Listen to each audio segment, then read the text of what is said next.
না এক বনে এক সিংহ বাস করত।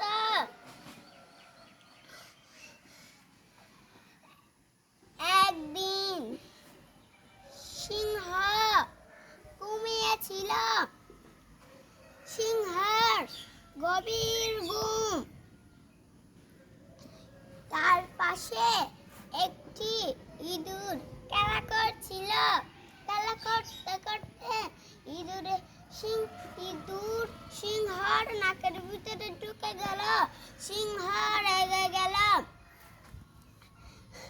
বলল, তুই আমার নাকের ভিতরে ঢুকার সাহস কিভাবে পেলি? আমি তোকে এখনই মেরে ফেলবো।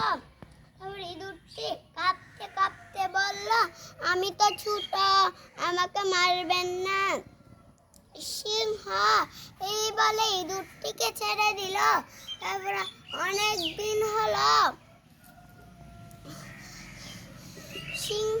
সিংহ গর্জন করছিল। তখন ইঁদুরটি শুনতে পেল। ইঁদুরটি ভাবল, নিশ্চয় সিংহটি কোনো বিপদে পড়েছে। সেখানে ছুটতে ছুটতে গেল। যে দেখলো সিংহটি একটি খালে আটকা পড়েছে।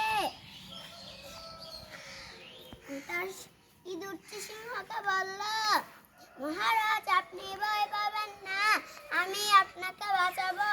তারপরে সে ফাঁদ কেটে দিল, জালটি কুটকুট করে কেটে দিল। তারপরে সিংহটি মুক্তি পেল। সিংহটি বলল ইঁদুরটিকে, ছোটরা বড়দের উপকার করতে পারে, বড়রা ছোটদের উপকার করতে পারে।